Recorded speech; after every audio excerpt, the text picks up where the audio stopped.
Halo semuanya, selamat datang di segmen analisa. Salah satu hal yang sekarang ini juga mencuat ya gara-gara kasus Agus adalah sejumlah orang yang mendatangi rumahnya Farhad Abbas dan mereka mengklaim bahwa Farhad Abbas ini adalah orang yang menyimpan dana sekitar 55 miliar rupiah yang ini adalah merupakan titipan dari Kamal Taracan Mirchandani alias Sanjay. Ini kasusnya sebenarnya seperti apa sih? Kalau aku lihat dari jejak digital, kita akan bahas satu persatu. Tapi poinnya adalah para investor yang tergabung dalam UMKM ini adalah sebuah nama grup, bukan usaha menengah kecil dan mikro ya. Tapi ini adalah nama grup di sini. Ini adalah kasus yang terjadi di tahun 2019. Jadi intinya adalah sudah ada putusan yang sikapnya adalah hukum yang sudah ingkrah, ada keputusan dari Mahkamah Agung pada saat kasasi ini dikatakan bahwa kasasi dari jaksa itu ditolak sama Mahkamah Agung.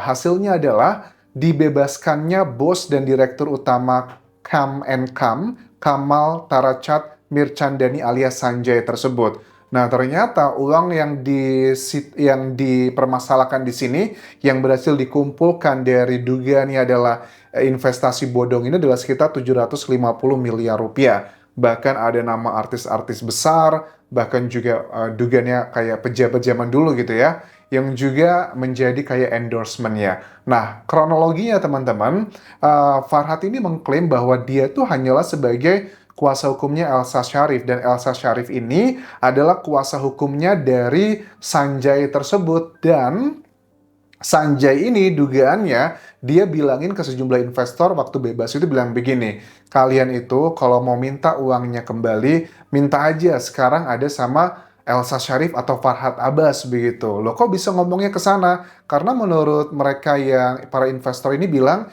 mereka sudah menunjukkan kok ada bukti-bukti uang-uang yang diserahkan ke Farhad atau Elsa di sini karena mereka saling berhubungan sebagai kuasa hukum dan juga kliennya. Ada bukti-bukti yang ditunjukkan. Alasan dari Sanjay kenapa menitipkan uang sekitar 55 miliar tersebut adalah agar mereka ini bisa menyelamatkan uang dari para investor. Karena apa? Kalau uang tersebut katanya akan tetap dipegang Sanjay atau perusahaannya, takutnya nanti akan disita sama negara dan tidak ada uang yang bisa dikembalikan ke para investor. Tapi ternyata ini semua dibantah oleh Farhad Abbas. Katanya, menurut Farhad Abbas ini adalah uang yang hangus katanya. Kebetulan saja orangnya sudah bebas dan menurut Farhad Abbas itu adalah uang yang dianggap kayak itu ngebayar iklan gitu. Nah, menurut Farhad, ini adalah modus investasi bodong, kayak misalnya nih, nyimpen 10 juta, tapi nanti dijanjikan Avanza dan atau uang kembali. Itu adalah skema dari bisnis Ponzi ya, di mana kayak multi-level marketing gitu. Sebenarnya nggak ada produk yang dijual, tapi cuman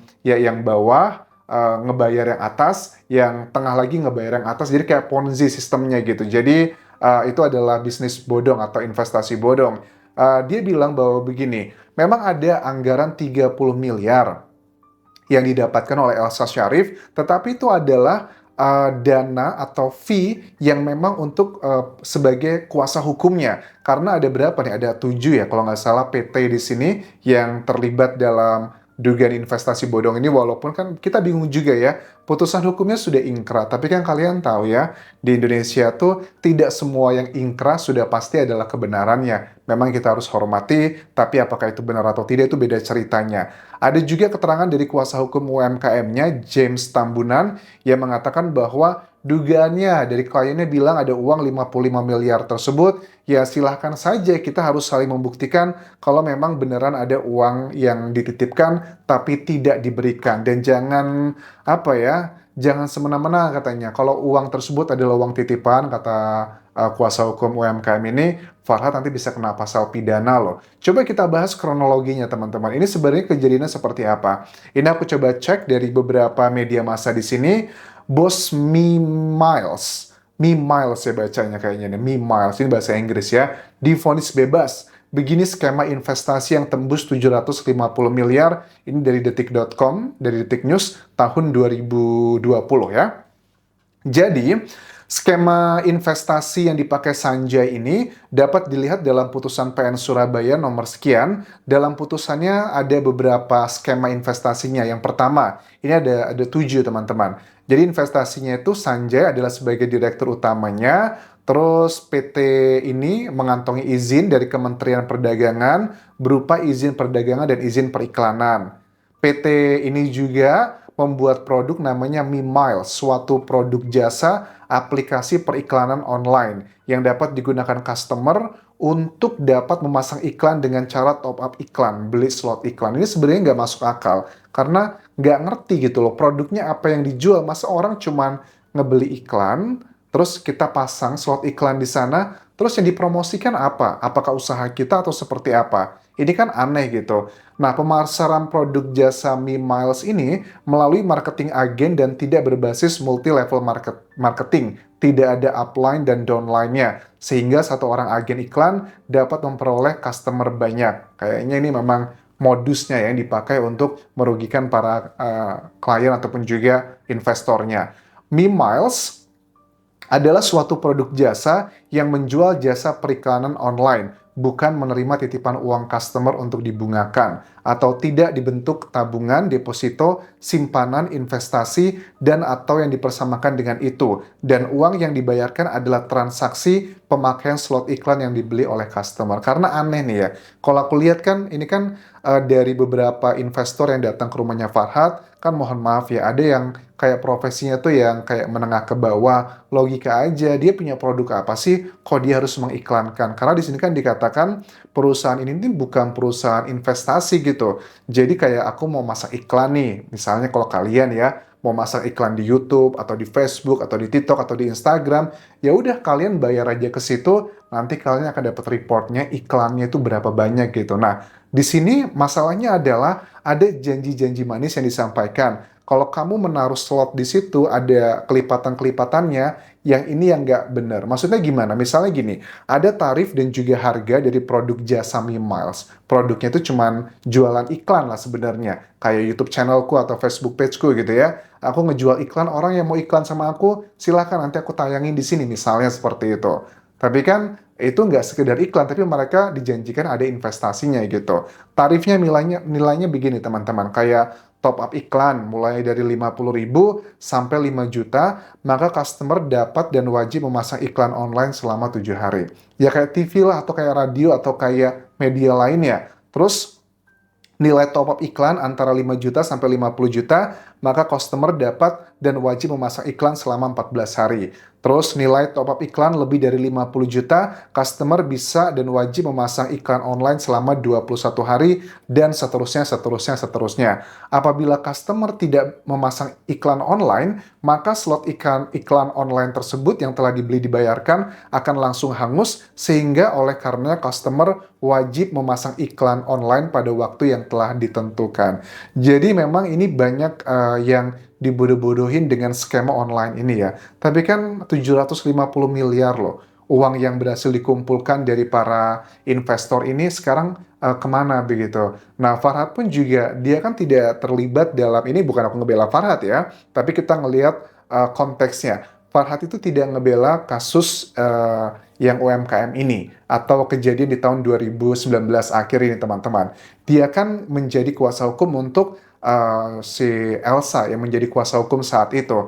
Dan menurut salah satu investor yang mengatakan bahwa Farhad kan bilang bahwa untuk biaya fee kuasa hukum itu kan 30 miliar. Jasa untuk 7 tersangka atau berapa tersangka gitu. Tapi menurut orang ini bilang fee lawyer itu nggak 30 miliar, tapi adalah 10 miliar. Dan uang yang dititipkan itu 45 miliar. Jadi totalnya ada 55 miliar. Nah, ini kan kayak lempar bola gitu ya. Dan sebenarnya kan aku bilang di awal, kalaupun seandainya ini ya secara intinya aja, ini kayak ya memang mengarahnya dugaannya adalah ke investasi bodong. Tapi kok bisa Mahkamah Agung menolak kasasi jaksanya dan akhirnya membebaskan? Karena mungkin secara aturan tidak terbukti bahwa dia itu si Sanjay ini atau Kamal Taracat Mirchandani ini tidak terbukti melakukan usaha investasi, yang terbukti dia hanya melakukan usaha untuk jual beli iklan.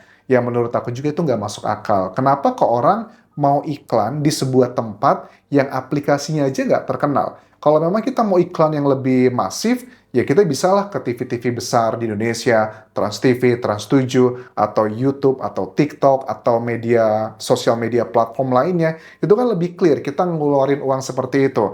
Kenapa sampai ada banyak korban dengan nilainya 750 miliar yang dikumpulkan? Ya, karena memang dugaanku sih memang ada kayak hal-hal yang sifatnya dibohongin gitu teman-teman. Nah, dalam penyelidikan kasus ini di tahun 2019 ya, Polda Jatim itu menyita barang bukti senilai 147,8 miliar, 28 unit kendaraan roda 4, 3 unit sepeda motor. Selain itu juga ada ratusan emas batangan hingga ratusan barang elektronik yang menjadi reward dari Mi Miles ini. Tapi dari 750 juta yang disita cuma sekian, nggak nyampe 40% ya, berarti dugaannya si ownernya masih punya uang yang banyak banget, masih punya ratusan miliar lainnya. Karena kan cuma 147 miliar, ratusan emas batangan, berapa kilo? Nyampe nggak sekilo kurang lebih? Kayaknya mungkin nyampe ya.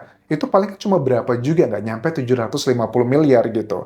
Nah, Sanjay ini dimintai pertanggungjawaban di pengadilan dengan dakwaan pasal 105. Subsidiarnya pasal 106 Undang-Undang Perdagangan Jungto sekian. Nah, pada Oktober 2020, PN Surabaya membebaskan Sanjay dan 3 anak buahnya. PN Surabaya ini itu sama kasusnya seperti Ronald Tanur. Agak bingung juga karena PN Surabaya ini kan sekarang citranya lagi kurang begitu baik ya. 3 hakim dari kasus Ronald Tanur tersebut yang melakukan perbuatan tidak pantas ke pacarnya hingga meninggal dunia, tapi kan divonisnya bebas. Dan ternyata terbukti saat ini ketahuan operasi tangkap tangan 3 hakim tersebut disuap dugaannya oleh sejumlah orang. Termasuk juga ada ibunya, ada juga siapa lagi, ibunya dari Ronald Tanur kan juga tersangka sekarang. Bahkan ada juga nih dugaannya bahwa nggak cuma 3 hakim tersebut aja, ada oknum-oknum lain yang berada di kawasan Pengadilan Negeri Surabaya juga. Ini sama ternyata kan ya, yang ngebuat kita makin geleng-geleng kepala. Waduh, apakah ini bentuk hukum di Indonesia? Nah, kembali lagi terkait dengan Farah Tabas ini, ya agak berat ya buat teman-teman investor di UMKM. Kalau memang kalian bisa membuktikan, ada kan mereka tuh jangan sampai mereka tuh dibodoh-bodohin juga sama dugaannya Sanjay gitu. Kalau memang betul Sanjay ngerasa menitipkan sejumlah uang tersebut, ditunjukkanlah buktinya gitu. Mana buktinya? Ini uang yang saya titipkan, tolong dikembalikan, diberikan kepada investornya. Harusnya yang turun tangan ke situ bukanlah para investor, tapi adalah Sanjay-nya langsung ketemu dengan Farhat Abbas ataupun juga dengan Elsa Syarif yang berhubungan langsung sebagai kuasa hukumnya saat itu. Nah, kurang lebih ini adalah permasalahan yang aku tangkap secara sekilas terkait dengan isu yang juga menyerang Farhat Abbas, yang ini juga gara-gara ada Agus di sini ya, yang aku yakin gara-gara dia sekarang lagi viral karena ngebahas Agus, makanya banyak orang juga jadikan momen ini untuk mencari, untuk meminta hak-hak mereka yang diduga sekarang sedang berada ya di lawannya Farhat ataupun juga Elsa Syarif. Sementara itu bisa aku update mengenai drama investasi bodong ini. Sampai ketemu lagi di video berikutnya. Mudah-mudahan kita bisa belajar, jangan kita tergiur dengan investasi-investasi yang belum clear atau menjanjikan hal yang fantastis. Aku yakin kalau ada orang yang menjanjikan investasi yang begitu fantastis, boleh dibilang tuh hampir 100% kalau aku boleh bilang itu adalah palsu ataupun juga bodong. Hati-hati teman-teman. Sampai jumpa lagi di video berikutnya. Tinggalkan like dan juga komen, subscribe channel YouTube ini, follow Instagram, Facebook pageku dan juga akun TikTok di Anjasa Sumara. Sampai jumpa.